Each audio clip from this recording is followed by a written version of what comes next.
Hello again, friends, and welcome to this very exciting second installment in our two-video series on how to find sources.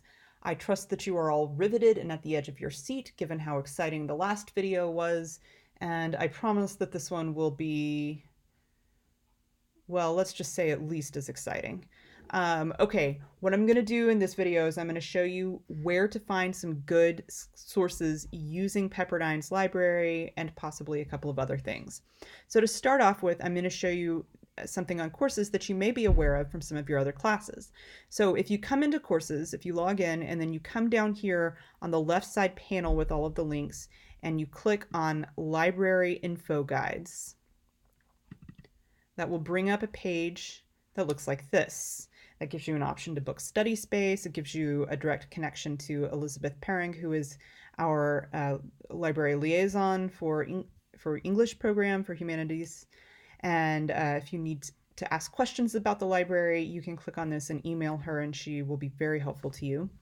If you come up here and click on this link, English 10107, you will get a library info guide that looks like this. It has information on how and why to cite, good information to have, stuff about the MLA and when citations are useful. You can also get an overview of popular or scholarly sources. This is what we just went through in the previous video. So if you need to find more information about that, there it is available to you. So if we go back to the home page, what you'll find here is a list of links that have various databases that can help you find articles that you need. So over here on the right column, we have articles or article databases, Academic Search Complete, and Artful Text. Artful Text is probably going to be less useful to us given our focus on pop culture, but Academic Search Complete can be a really useful database. So if you click on that, that will take you to the libraries page that has this database. If you scroll down here over here on the right side, you're going to see on researching controversial issues, the opposing viewpoints and context that we looked at when we were doing our argument paper, and CQ Researcher and other sources like that. There are also multidisciplinary scholarly databases listed here, JSTOR and Project Muse, both of which are phenomenal databases of articles. I use both of these in my own research on a regular basis. And then there are links to information about newspapers and current issues. So LexisNexis, newspaper source, and then also information about the New York Times, which you have access to through the Pepperdine Library. So you can click on any of these links and it will take you to these sources. But I want to show you a little bit more specifically how to use the Pepperdine website. If you click over here, I'm going to show you, this is the Pepperdine website. You get here by going to library.pepperdine.edu, and I'm going to show you how to search the collections. If you click into this search box and you start looking for something, any topic that you're interested in, it will bring you up a list of the resources that the library has related to that topic. So since our exhibition catalog is looking at pop culture related items, particularly film and television, I'm going to show you an example search for that. So let's imagine that one of the items in the Boone Special Collections was related to the actor Cary Grant. So I selected that item and I'm going to do an essay on that item. So I need to find information about Cary Grant. So I'm going to type his name into the search here and see what it kicks back for me.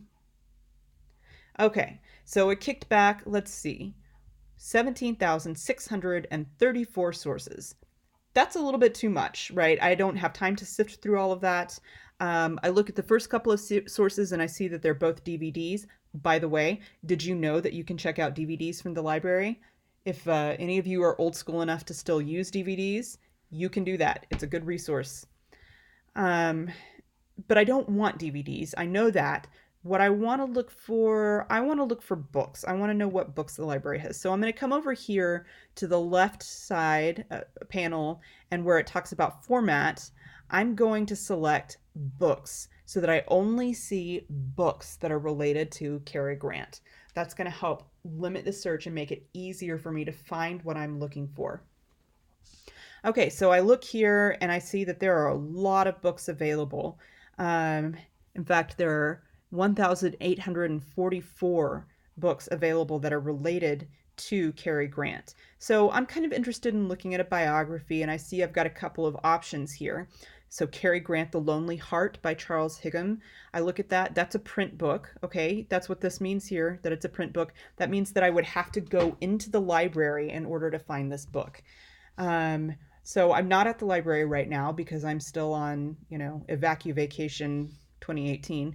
And so I can't go to the library and pick that up. But there are also, I see these options that are ebooks. Cary Grant, A Dark Angel by Jeffrey Wanzel, and Cary Grant, A Celebration by Richard Schnickel.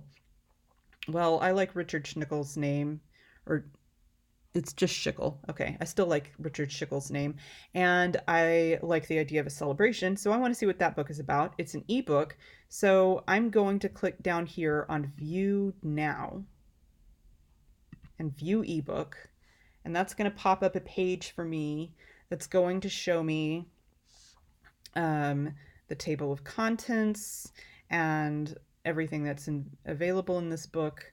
And I would need to request this book because apparently somebody else has this checked out at the time. But normally I would be able to click and read these books, these chapters in this book and find out information that I want to from it.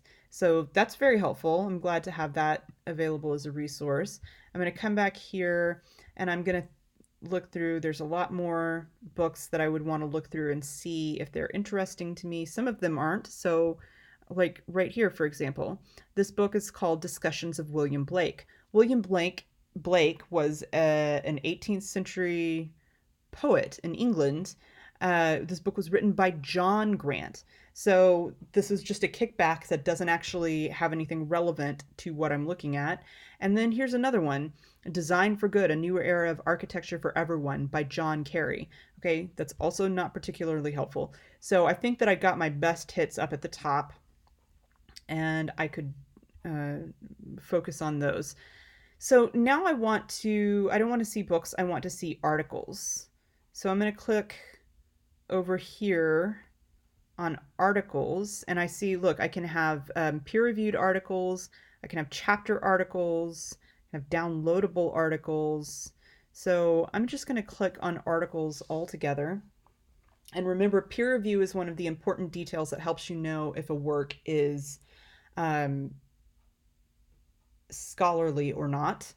And scholarly works will be peer reviewed.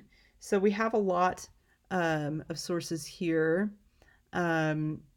Some of these aren't helpful. A lot of these are in biography. Here's one in Entertainment Weekly. Entertainment Weekly is, remember, a popular source, not a scholarly source.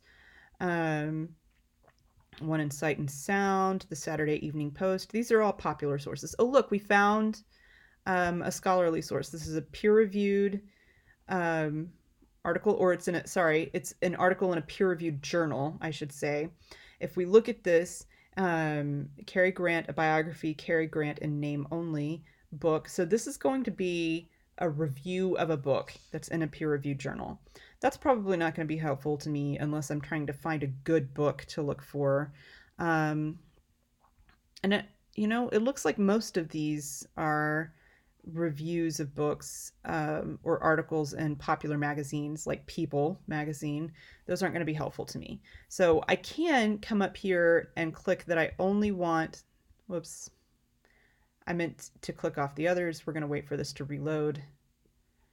I just want peer-reviewed articles, so I'm going to click off the other click off the other two, just like that. Okay, so now we have a list of peer-reviewed articles, which still gives me 11,609 sources, which is still, frankly, too much. I'm going to click off articles as well.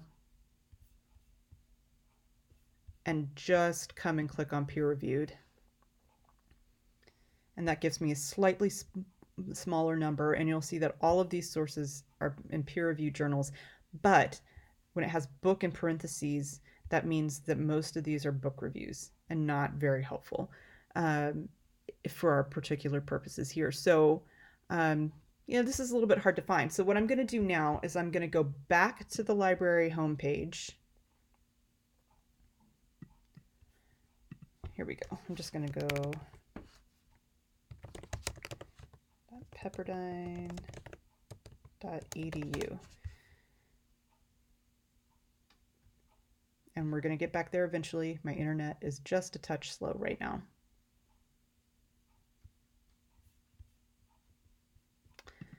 Well, that took me where I didn't want to go. Library, there we go. Library.pepperdine.edu.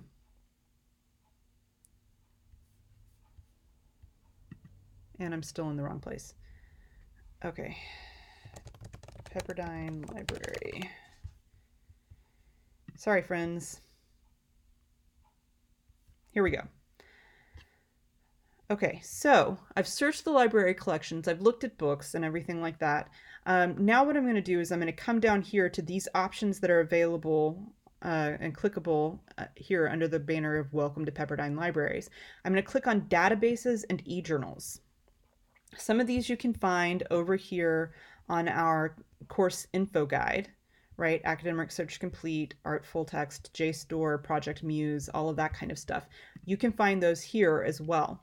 So, but I'm going to show you something that you can find here that's not on our database, on our courses database, and that is that you can search for databases by subject, and they very handily have this film studies and screening subject, or screenwriting subject, that gives you a list of journals that are relevant to film and television. And look right here, very handily, Film and Television Literature Index with full text is a tool that will help you do research on film and television. So I'm going to click on that, and it's going to bring up a page with a search tool, and it will search a lot of different sources that are relevant only to film and television on this topic. So I'm going to do a search again for Cary Grant. And it's going to come up with a lot of books, or sorry, not books, articles for me to look at. Cary Grant in the 50s, Indiscretions of the Bachelor's Masquerade. So we don't have this article in full text. It's not available. It won't be available at the library, but you can request it through interlibrary loan. And articles usually come pretty quickly through interlibrary loan, although there will be a lag time if you do it during the holidays. So that one is not immediately available to me, but I can get it pretty quickly. This article on Cary Grant in motion pictures, in Sight and Sound is available in this periodical, HTML full text. This one, Dance and Style, is available in PDF full text. And so if I click on that, it will bring up for me the full text of this article that I can read eventually when it loads. Here we go. And of course, I need to be able to speak French to actually read this, or read French, and I don't read very much French. So this article is not particularly useful to me, but it's there. I can download the article from there and keep it. If I scroll down, I've got more. Here's one on Cary Grant as Hollywood's self-made man. So I'm going to click on the PDF full text of that.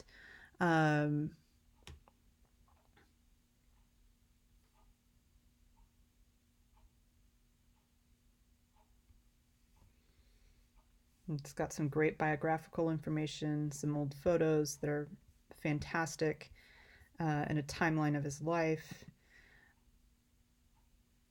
So you have a lot of really great sources that you can find in this way.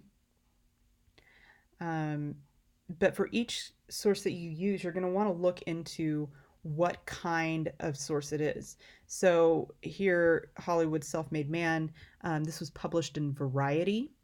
So that's going to be a popular source instead of a scholarly source. But if I scroll down here and look at Complicating the Theory of the Male Gaze, Hitchcock's Leading Men. So that has a very academic sounding title, right? So I look at this, and it's written by Colleen Glynn. I'm sorry, a new review of film and television studies, and it's got a very academic. This is an academic journal. It's got a volume and issues and all of that kind of business. So I'm going to click here on finding the full text and see what we have.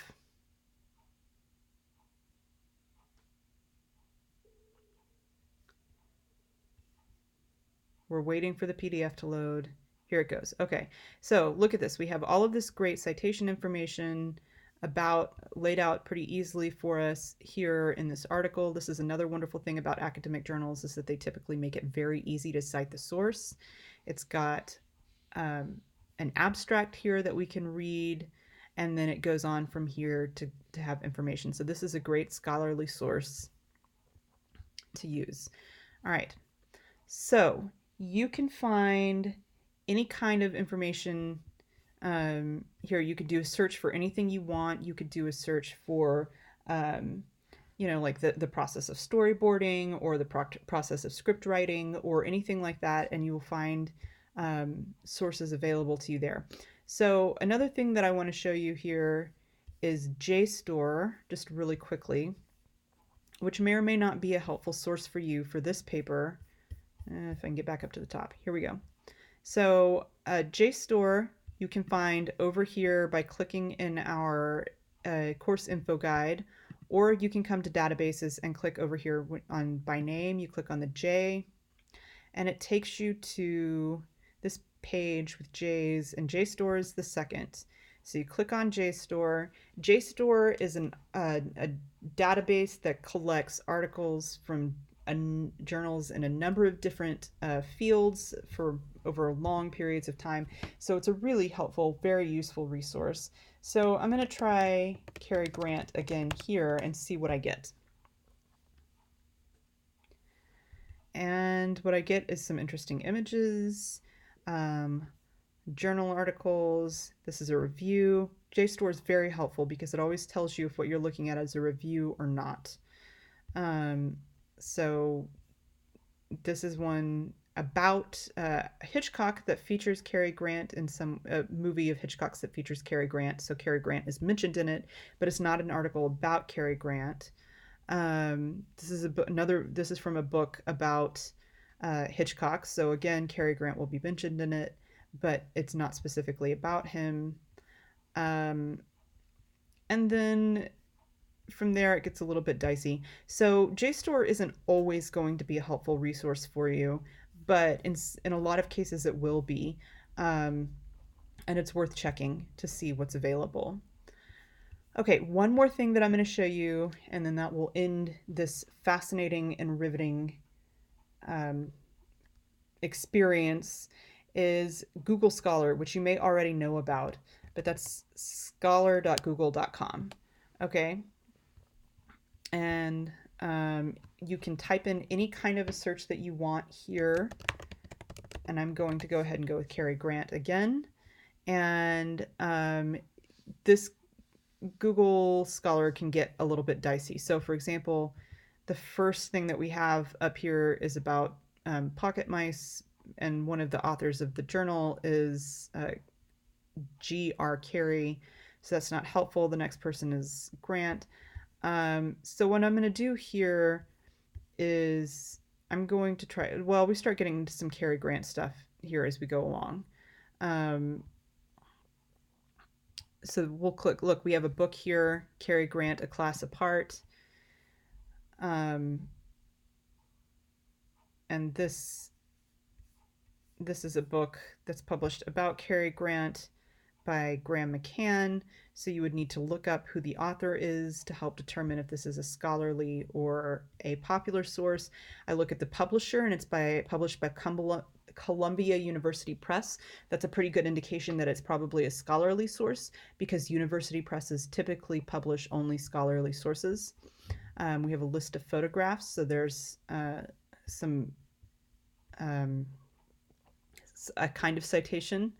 Um, and then we get into the text of the book. Um, so anyway, you can find some good sources on Google Scholar, but a lot of times it gets tricky because it's such a huge search. And another problem with Google Scholar is that you may or may not have access to the sources that it pulls up for you. So there may be journal articles that you can't access because you don't have access through a library, or there may be books that you can't get to because they're not online and you don't have access to them in the library. So using the university resources first is always your best bet, but Google Scholar can be a good fallback source if you need it. So thus concludes our two-part series on using or popular sources and scholarly sources and using the library to help find sources. And I hope this has been helpful to you in some capacity. And we will end right here, and I will see you all next Tuesday.